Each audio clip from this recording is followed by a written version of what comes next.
Halo kawan-kawan, kita kembali lagi di podcast PSLI yang ke-14 dari tanggal 7 sampai tanggal 8 dari tanggal 8 sampai tanggal 17 November di Jatim Expo. Dan kali ini kami sudah bersama dengan dua peserta seniman PSLI tahun ini. Ada Pak Dr. Derajat dan ada Kak Heri. Panggilannya Kak Heri. Nah, Pak Derajat sama Pak Derajat di stand nomor berapa?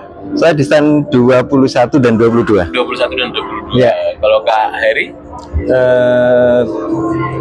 Lupa ya, 47 kalau nggak salah. Depannya stand saya juga ada Ikatan Pelukis Indonesia. Ya, ini Pak Derajat dari Surabaya. Kalau Pak Heri ini dari Surabaya juga. Sebenarnya aslinya Sampang. Baik, kita bertanya-tanya dulu nih Pak. Jenengan berdua ini mulai melukis itu sejak usia berapa? Dipengaruhi siapa, atau mungkin karena ikut sanggar atau otodidak atau ikut sekolah seni? Mungkin Pak Heri dulu atau Pak Derajat dulu, silakan. Saya dulu ya, silakan Pak Heri. Suka melukis sebetulnya udah mulai dari kecil kan ya, dari kecil. Jadi kalau emang guru sedang ngajar tuh, saya sedang biasanya mengalihkan perhatian dan menggambar. Cuman guru tuh nggak pernah marah dulu nggak kayak guru sekarang. Jadi biarin aja. Sampai dewasa pun juga, terus kuliahnya juga di kuliah seni kan. Ya, terus kebetulan masa kecil saya juga di kampung nelayan. Gitu. Jadi tiap hari bergelut dengan nelayan, perahu dan segala macam. Cuman nyata yang saya suka itu suka sendiri, tidak suka keramaian. Kalau di kampung nelayan itu ramai biasanya kan. Saya sukanya kalau pas siang. Kalau siang tuh perahu-perahu tuh nggak ada orang sama sekali, nggak ada penumpang sama sekali. Jadi tenang, kayak diombang-ambingkan ombak. Nah, itu yang menjadi inspirasi buat saya itu kan ya. Tapi yang paling satu yang menjadi inspirasi yang paling dari istri, almarhum istri ya. Jadi tahun 96 itu 95 istri itu yang dulu meninggal, 1 minggu sebelum meninggal. Jadi biasa kita pas melukis di pinggir pantai kan ya, istri biasanya nyandar sini kan, kok tumben dia manja banget sambil ngomong gini, Mas, jadilah seperti perahu, diombang-ambingkan ombak tapi berguna buat orang lain. Itu saya sampai sekarang nggak ngerti berapa tahun saya nggak ngerti, tapi setelah saya menggambar perahu lah kok cocok seperti apa yang dia gambar kan tuh kan, nggak ada orang, nggak ada apa tuh kan ya. Dan itu cepat orang tertarik melihat dan menanyakan ke saya tuh, Pak, kok bisa kayak gini gambarnya tuh kan, kenapa nggak ada orangnya, kenapa kok perahu terus kan. Pertama saya nggak ada jawaban kan, karena saya bilang saya suka aja tuh kan ya. Tapi ternyata konsepnya itu dari istri almarhum saya. Itu yang jadi. Ya alhamdulillah sampai sekarang, sampai karya yang 1700 itu sudah luar biasa. Ada sisa 12 paling di rumah, termasuk yang alhamdulillah. Itu awal mulanya saya jadi pelukis. Hobi ya betulnya. Hobi. Kalau Pak Derajat? Ya, kalau saya sebenarnya terinspirasi melukis dari kakak. Ya, dari keluarga kakak saya sebenarnya yang lebih dominan Pak melukisnya itu Pak. Cuman dia nggak pernah melakukan pameran atau apa. Nah, saya tertarik untuk mengikuti sejak kecil. Otodidak, dan saya waktu itu masih kelas 5 SD ya, tahun 80-an. Itu pernah mewakili Indonesia untuk pameran lukisan anak-anak sedunia di Korea Selatan. Buset. Itu pernah Pak, saya ada sertifikat yang itu. Tapi saya nggak datang ke sana. Gitu. Saya karyanya dikirim sama pemerintah ya. Saya nggak tahu, sama guru saya itu disuruh bikin lukisan lah sebanyak mungkin. Jadi saya nggak tahu mana yang dipamerkan. Tahu-tahu saya pada waktu itu dipanggil sama gubernur waktu itu untuk menerima itu Pak, penghargaan. Kan setiap event 17 Agustus itu ya, yang prestasi anak-anak yang berprestasi dipanggil digrade waktu itu Pak. Nah, saya tinggal di Madiun. Waktu itu saya melihat Madiun itu kan untuk nuansa berkesenian, khususnya lukis, pada saat itu kurang baik, kurang berkembang. Nah, tahun 89 kita seumuran ya Pak. Itu saya lulus SMA, langsung kerja. Pada saat itu ditempatkan kelas saya di Banyuwangi. Nah, di Banyuwangi budaya berkesenian itu kan tinggi Pak. Betul. Muncullah bakat saya itu. Padahal dari SD sampai SMA lulus itu Saya nggak pernah melukis, Pak. Jarang muncul. Jarang lah, jarang, hanya coret-coret sendiri. Begitu saya hidup di lingkungan budaya Banyuwangi, ada di situ ada pelukis senior Mas Yadi, Iya. Moses Misdi, Pak Wiki, ya itu senior-senior yang sering saya kunjungi. Nah, akhirnya tergugah, melukislah saya. Semangat lagi. Semangat, Pak, semangat. Saya benar-benar hidup di Banyuwangi itu, kreasi saya, budaya kesenian, berkesenian saya itu muncul, Pak. Sempat saya ngajak pelukis-pelukis pemuda, Pak, untuk melukis hunting di Bali, Pak, istilahnya kita itu. UTS. Nah, kita melukis jual di Bali. Akhirnya saya banyak perkumpulan teman-teman pelukis pemuda, pemula itu, Pak, di sana, yang dia nggak muncul sebenarnya bakatnya. Begitu dia melukis itu, Pak, sangat bagus sekali, Pak, ternyata, Pak.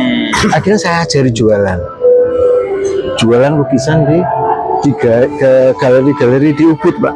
Oh iya. Wah, itu menguntungkan sekali untuk pelukis pemula, Pak. Bisa beli cat, bisa menambah dia, itu bagus lah untuk Iya. untuk meningkatkan berkesenian mereka. Itu kan nggak menutup mata, kan perlu modal, Pak. Betul. Beli kanvas, beli cat, lah itu akhirnya berkembang. Iya. Tahun 2010, alhamdulillah saya karir pekerjaan saya meningkat. Iya. Saya ditunjuk sama Gubernur Pak Dekarwo pada waktu itu, gubernur, untuk menjadi direksi di salah satu direktur di Bank UMKM Jawa Timur. Oh gitu.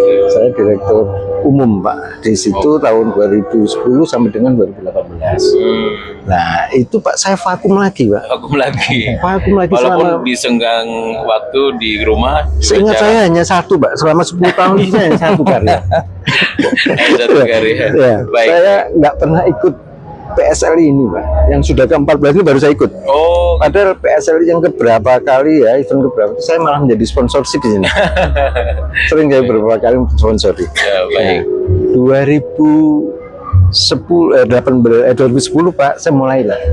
Karena 2000 hanya satu karya. 2018 saya begitu saya pernah, mulailah saya ada banyak waktu. Oh, mulai lagi Ya, mulai melukis, terus beberapa ketemu teman-teman pelukis, saya ditawari, Pak, ini mau ada PSLI ke-14. Oh, apa itu? Saya tanya-tanya. Oh, dulu sering saya ini sponsorin. Akhirnya ikut, Pak. Nah, Jadi saya sekarang ikut, Pak, ya. ikut, saya senang hati ketemu banyak. Ternyata di sini kita tidak hanya jualan itu, saya kira nomor sekian, Pak. Silaturahminya. Ya, silaturahmi, mengekspresikan, saling berbagi, ya itu yang utama bagi saya. Iya. Tapi tidak menutup kemungkinan memang kalau ada yang mengkoleksi lukisan kita itu satu kebanggaan. Suatu kebanggaan, Pak. Satu kebanggaan. Karena kita dihargai orang itu suatu kebanggaan. Betul. Saya kira pelukis begitu. Saya berbincang sama teman-teman di sini. Pak, saya itu sebenarnya laku pasti suka ya. Tapi yang paling seneng saya laku di rumah bisa, Pak. Tapi kalau laku di PSLI ini kebanggaan. Iya, betul. Ini kebanggaan. Kalau laku di rumah di galeri kita itu biasa, Pak. Tapi kalau di sini keren. Iya, benar. Ngomong-ngomong nih, Pak, Kak Heri studionya alamatnya di mana, medsosnya apa, bisa kasih tahu ke pemirsa. Jadi walaupun PSL ini sebenarnya 10 hari, jadi insya Allah ada yang lihat YouTube ini bisa tahu studionya Kak Heri di mana, medsosnya apa. Monggo dikasih tahu nih, diinfokan kepada teman-teman yang nonton itu. Studio di rumah aja sendiri ya, kadang pokoknya saya nanya kalau studio, kalau pas lagi di Madura yang di Madura, kalau lagi di Surabaya gelap Surabaya. Jadi nggak ada alamatnya di Kelampis Malang Gang 7 nomor 22. Memang masuk kampung ya, karena milihnya lebih tenang. Iya, media sosialnya? Media sosialnya di Facebook juga ada Kak Heri. Kak Heri ya. Kak Herinya double ya? Kak Heri, ada Heri terus bawahnya Kak Heri. Dengan dalam kurung. R-nya double. L-nya double. Iya, pakai I, Pak, belakang. HERRY. Oh, HERRY. Oke. Itu di Facebook. Di Facebook. Sama di Facebook aja. Sebenarnya ada semuanya, cuma lupa. Di Twitter juga ada, di TikTok juga ada. Oke. Kalau Pak Derajat? Ini saya menggunakan nama Dr. Art Gallery. Iya, Dr. Ya. Art Gallery. Ini bisa di Instagram dengan akunnya the _ Dr. Art. The _ Dr. Art. Iya, the _ Dr. Art. Iya, HE _ Ya, silahkan dikunjungi. Oke. Ya, Saya kira itu aja. Studionya? Untuk studio kebetulan masih di rumah. Oke. Di Jalan Gayung Sari Timur 7, Blok MGN 23 Surabaya. Oh, Silakan bermain, itu sekaligus studio sekaligus rumah tempat tinggal. Pengen lebih besar Pak, pengen bikin nanti lah di satu tempat yang dingin gitu lah. amin. Ini Pak, kesan-kesan ikut PSLI, terus mungkin ada yang disampaikan ke panitianya. Monggo Pak Dok. Saya dulu Pak Eri ya. Boleh, Pak. Saya pribadi sangat mengapresiasi Pak. Ini Sanggar Merah Putih untuk menyelenggarakan event ini yang sudah ke-14 dengan peserta yang sangat banyak ini saya pikir, dan habis ini stand-nya. Antusiasme dari para pelukis baik yang junior senior pun saya kira saya lihat banyak sekali Sampai di sini. anak-anak juga. Sampai anak-anak juga. Nah ini terlepas dari kesuksesan untuk menjual, saya kira itu menjadi suatu kesukaan masing-masing ya, karena nilai untuk memberikan ruang apresiasi bagi para pelukis ini saya sangat apresiasi. Dan ini sekali. satu-satunya sekarang Pak. Iya. Di Ancol udah nggak ada, Bandung udah nggak ada. Ya, apalagi ini. Sekarang Ya. satu-satunya di Indonesia ini. Harapan saya ke depan mungkin Sanggar Merah Putih ini bisa bekerja sama dengan kementerian. Ya, Amin. kementerian apa Pak ini membawahi ya?